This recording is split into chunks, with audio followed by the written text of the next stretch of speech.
right. Hello, everyone. Um, Welcome to week 3 and 4 of digital marketing. Hopefully, everybody is feeling good and comfortable of how the class is going and how you're progressing through the class. Hopefully, there's no questions in kind of how to succeed and how to move through the class well.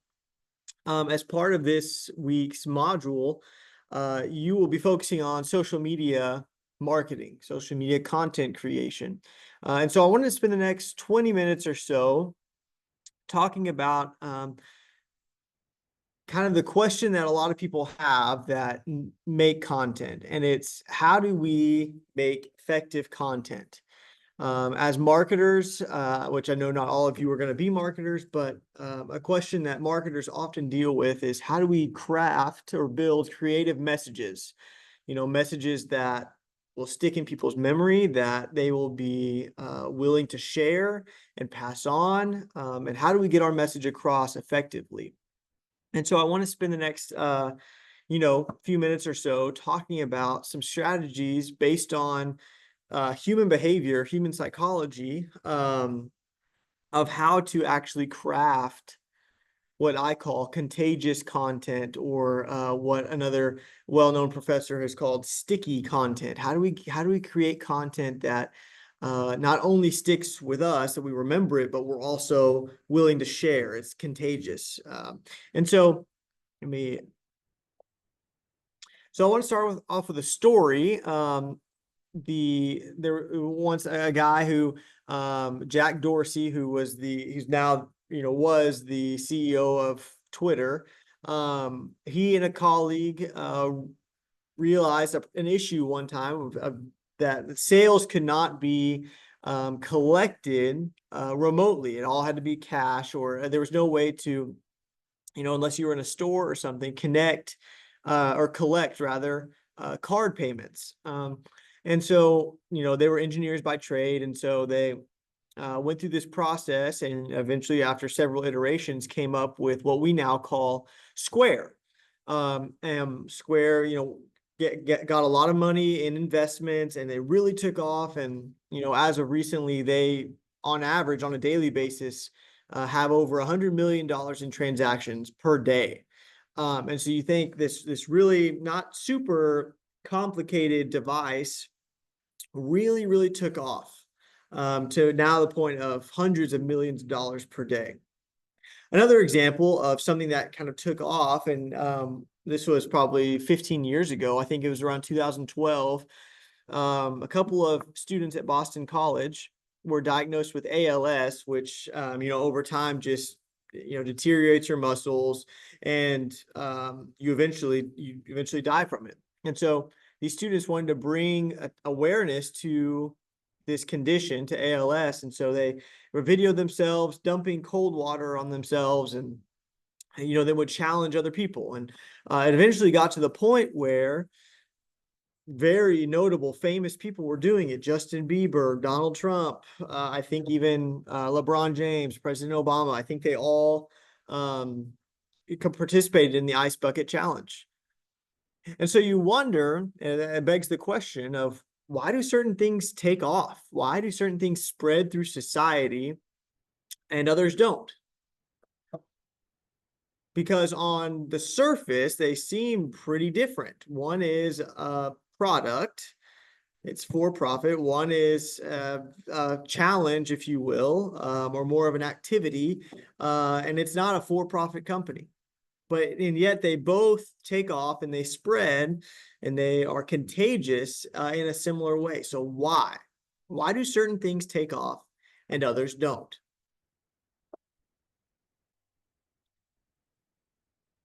There's lots of things that take off. Other things that I haven't mentioned, like products. There were Greek yogurt or kale. They all had a phase, and I don't even know if we're still in a phase of kale, with kale chips and all this stuff, but where it really took off. All the health people were saying, yes, eat Greek yogurt. Yes, eat kale. It's a better alternative. It took off. Services like Uber and Square at one time took off, and now they're super popular. Apps like Words with Friends. That was back when I was in high school. Words with Friends was on everybody's iPad that we had in school. Everybody played constantly. Ideas like democracy. or maybe even behaviors like quitting smoking or voting, kind of have their time in the light and they catch on and they spread. Maybe even new language, like the Gen Z and even younger are saying that we don't even always know what it is, Riz, skibbity, and things like that. Why do these things catch on? What is it about them that catches on? Well, first to answer it, we need to understand what does it mean to catch on, and really what I mean is that something, a product, behavior, idea, it diffuses through a population. It might start with a small population, and it eventually, like a virus, spreads.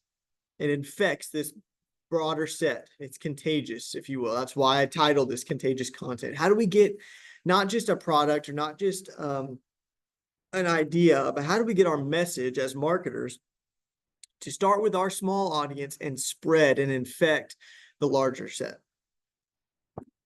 And so you might be thinking, well, maybe it's something that has to do with quality things, quality ideas, quality messages take off. Maybe so. Maybe it's price. Maybe something super affordable, it'll take off. Or maybe if something is really expensive, it'll take off because again, it signals quality. Or maybe it's the ones that have the most advertising. Maybe advertising is the key to get things to spread. But there are lots of examples that kind of disprove these arguments. The first example is you look at a keyboard. If you work in an office or you go to the library or whatever it might be, the likelihood of seeing our common corded keyboards. Why do all of our keyboards look the same? It would make sense that, and it's argued that a better quality would be a keyboard that is set up in alphanumeric order, A, B, C, D, E. Instead, we have this somewhat random order on our keyboard that is the standard for all keyboards. Why? That's the lesser quality, lesser functional. It's not even how we learned the alphabet. And yet we use the keyboard like it is. So quality, while some things that are higher quality or not might take off, might be contagious, we can't make the argument that it's always quality. If always quality will lead to this kind of contagious effect. Here's another example. I think from an unbiased view, I think a lot of people might argue that Bing is actually a better search engine, more user-friendly, more effective than Google. And yet Google is by far the leader in this marketplace. And so again, another example of why maybe quality might not always supersede and lead to this type of contagious material. Maybe is it price? You might argue, okay, it's always about the price that leads to things being contagious. Well, you look at something like a YouTube video and you realize, YouTube videos don't really cost anything, from a consumer standpoint. And so it's not, but yet one video would have 5 billion views, the other might have 30. And so I don't think we can make the argument that it's price either. And maybe you're saying, okay, well, it's just advertising. The one that's advertised the most is the one that will take off the most, but that's not always true. Look at these two names. One of these two names is incredibly more popular than the other. And so there's no advertisement saying, hey, you should name your kid Olivia or you should name your kid Avery. There's no advertising for names. And yet one is way more popular than the other. And so when we think about common metrics like quality, price, or advertising, we can't really contribute this idea of contagious content or this spreading of information to any of those remotely or solely, because we see inferior products or services taking off more than others. Not everything has a price to be considered, and there's not always advertising for everything. So there are, from just basic human research, there are kind of 4 drivers that indicate how or why things will move through society. The first is what makes things stick in our memory. Why do we remember certain things? What helps us remember? And that's where we're really going to focus today. We don't have time to talk about all 4 drivers, but we're going to talk about the first of the 4. But the second one is, how does one person's decision influence another? Why do people share word of mouth about some things rather than others? And how do our networks shape the spread of our information? These are the 4 kind of drivers that lead ideas, products, messages, government styles, whatever it might be. It's what leads these to go and move through society. But we're going to focus on this first thing. Why or how do we make things stick with us? And this is where the idea of sticky content. How do we, when we're creating content as marketers, how do we get people to remember us and our content? And so there's 6 principles of stickiness. I'm going to move through them pretty quick because, again, I could talk for multiple days on these principles of stickiness, but that's not the point here. What are these kind of 6 principles of stickiness? The first is simple, unexpected, concrete, credible, emotional stories. In other words, we want to, in our content, create simple, unexpected, concrete, credible, emotional stories. If we can create these types of emotional stories, it leads to a higher retention, or it leads people to remember our content, our message, our story more. So quickly, we're going to walk through what each of these actually means. So simple, again, very easy to understand, very intuitive, is the fact that a lot of the times less is more when it comes to crafting a message. Let's imagine that you're looking for a new laptop. You could go onto the Dell website. Maybe you're looking between a Dell and a PC. Okay, you go on to, a Dell and a Mac. You go on to Dell's website and you look at this. You get this information. It talks about PC cards, ports, media bases, docking options, modular options, and memory keys. Okay, you could read through this 10 times and not remember 3/4 of it, right? Or you could watch a simple video about, this is a Mac video. I'll play it really quick.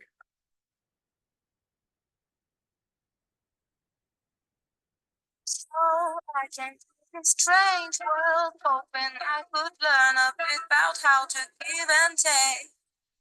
I'm not a young soul in this very strange world, hoping I could learn a bit about what is true and fake. So really, we learn just one thing from this ad. It's that this computer is really thin, right? It's so thin that it fits inside an envelope, right? It doesn't even say it's thin. It didn't even use the word thin. They pull it out of this envelope and they set it up straight to where you can see how thin it is. Okay, which one do you think is more memorable? That whole list of options from the Dell website, or this short video showing one attribute of the new MacBook Air?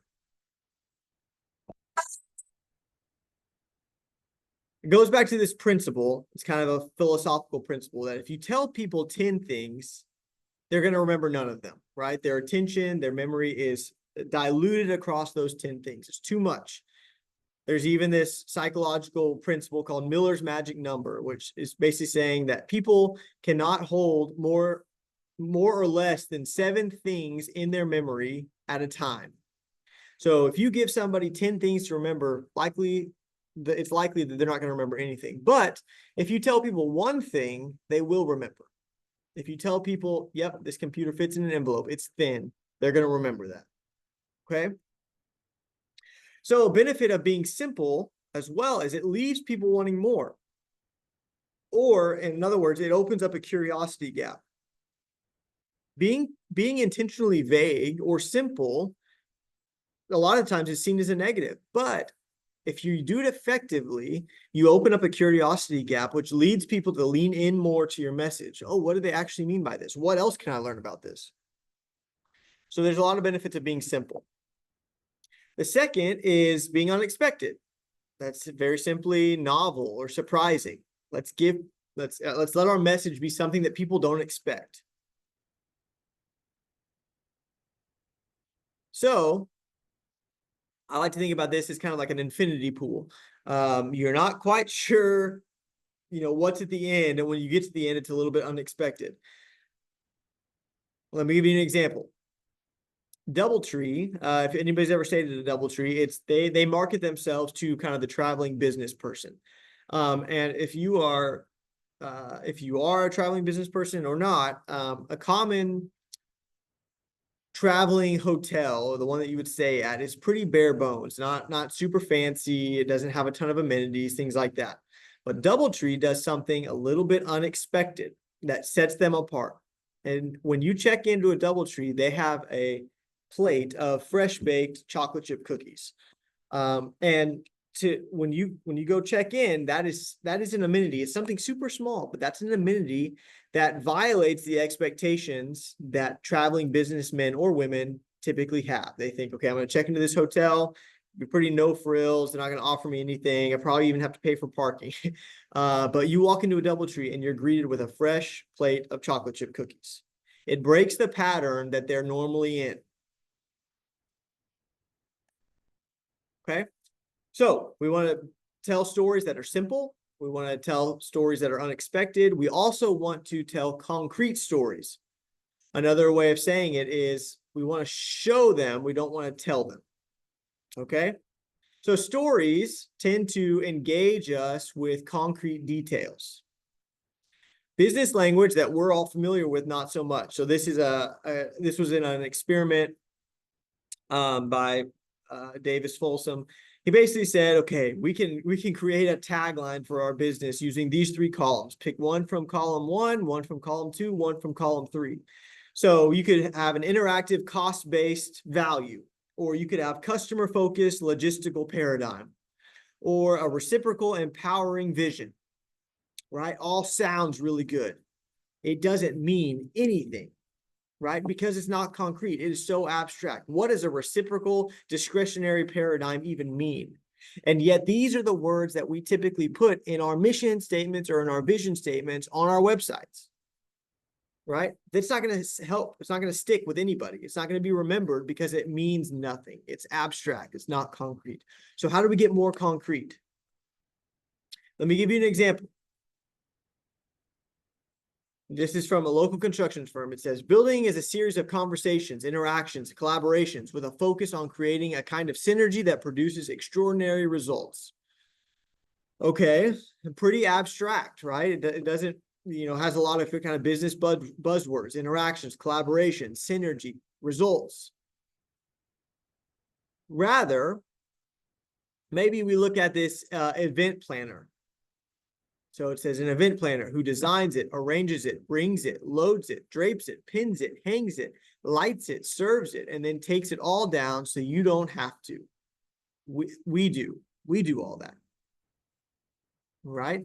And so it gets way more concrete. You can actually even picture, again, show them, don't tell them. You can picture what this event planner is going to do. They're going to design the room. They're going to bring it. They're going to load it, drape it, pin it, hang it, light it, serve it, and then take it all down. That's way more concrete than a series of conversations, interactions, and collaborations. What does that mean? We get way more concrete and it's more memorable. It sticks with us.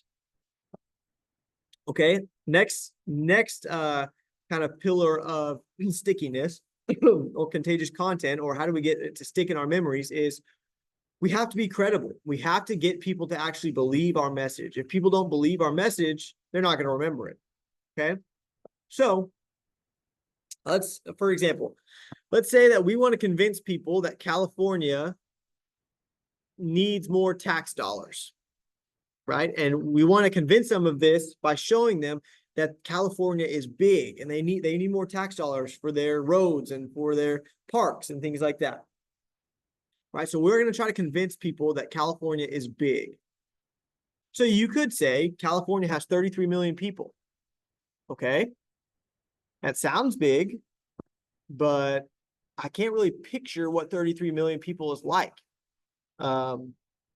So rather, what can we do to make it a little bit more credible for people to believe us, to buy in? We could say, instead of California has 33 million people, we could say California has more people than Alaska, Arkansas, Delaware, Hawaii, Idaho, Iowa, Kansas, Maine, Mississippi, Montana, Nebraska, Nevada, New Hampshire, New Mexico, North Dakota, Oregon, Rhode Island, South Dakota, Utah, Vermont, West Virginia, Wyoming combined. Wow. So just from changing the way we phrase the fact that California has 33 million people, to me and to most people, this second way of explaining would convince me more that California is big and needs more tax dollars than just California has 33 million people. To me, if I hear that it has 33 million people, I say, okay, so why does that matter? Why does that mean that I need more tax dollars? But when I am bigger than whatever 20 states combined, that makes it a little bit more credible. In other words, it puts it into comparison to something that we can understand. We can't always picture 33 million people, but we can picture 20 states, right? Okay, so another example. Say we want to convince people that movie popcorn has a lot of fat. Okay, similar. We could say that movie popcorn has 37 grams of fat. Well, wow, that sounds like a lot of fat. But I don't know how much fat other things have, like a candy bar or non-movie popcorn. How much fat does non-movie popcorn have? A way we can kind of put this in context is that a medium size, not even the largest, butter popcorn at your typical neighborhood movie theater contains more fat than bacon and eggs, Big Mac, and fries, and a steak dinner with all the trimmings combined. So you can picture all that food. You can picture how fatty Big Mac and fries are, or bacon is. You can picture the fat even on that meat. So it puts into perspective, again, helps us compare to something we can actually picture, that yes, movie popcorn has a lot of fat. It's not just that it has 37 grams of fat, which sounds like a lot. It's actually giving us some credibility and increases the believability of the message. So another way that we can build credibility is have testable credentials. Let people convince themselves that something is true. There's a famous experiment showing this picture, and they basically say, put your hand over half the face, and you can convince yourself that this man is older. When it's in fact, they just changed the color of his hair. He's not any older or younger. He's the same man, has the same face, but when you put your hand over the black hair, he looks incredibly much older. When you put your hand over the white hair, he looks younger. So we have these kind of testable credentials that increase believability. If I can come to the conclusion myself that this man is older or younger, rather than you telling me, then I'm much more likely to buy into that message. Okay, so kind of the last section is this idea of emotional stories, right? How do we get people to care? So we have simple, we have unexpected, we have credibility. Now we get to this idea of emotional stories, right? Storytelling is much more effective than just sharing information. And using emotion is a way that we can do that. So how do we get people to care? Well, we introduce emotion. Here's a video, a quick video. From the Library of Congress in Washington, D.C.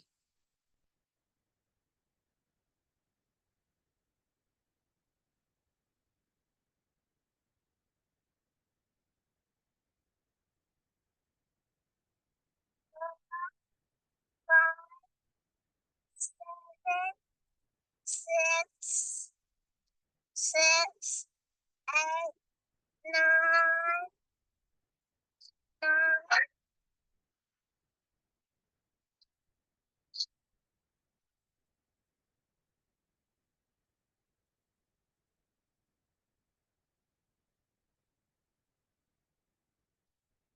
Snakes.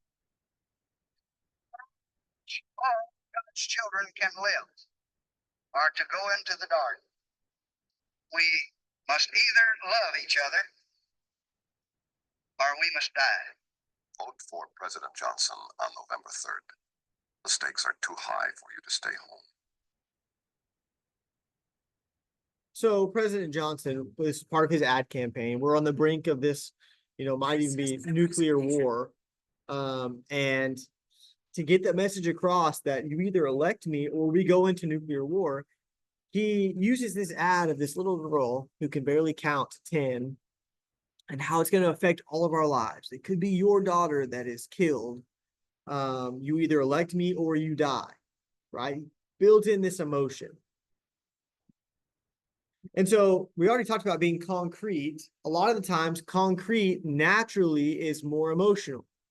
So when you look at something like abstract, like a violent crime, when you say that same thing in a concrete form, it generates more emotion. Okay, not just violent crime, it was a murder, it was a rape, it was a theft. Not just that the IRS collects money to help our nation accomplish things it needs to accomplish. No, the IRS collects money to build roads, preserve national parks, feed the poor, defend our nation. At Marriott, we deliver the highest quality service to our guests.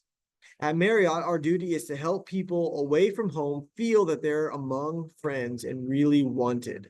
You can feel the emotion in these concrete messages more so than in the abstract. And so, how do we, going back to the very beginning, how do we get people to remember? That's the first pillar of contagious content, of how we get content or our message to move through society. It first has to stick in our own minds. And how do we do that? We make it simple, we make it unexpected, we make it concrete, we make it credible, and we tell emotional stories, right? We don't just share information, we tell it in an emotional, concrete, unexpected, simple way. So I just wanted to get on and share a little bit about, a little bit more about what goes on behind the scenes of content creation. It's not just, oh, we think of an ad and we do it. There's so much psychology that goes behind the music that's used in an ad, the wording, the visuals, the movement, whatever it might be. So much psychology that goes into it, more than what meets the eye.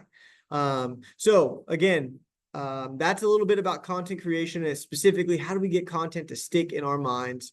As always, let me know if you have any questions as you kind of progress through this week or next week. I'm here to help you succeed. Just email me. And if not, just keep chugging along. Y'all are doing great. All right. Thanks.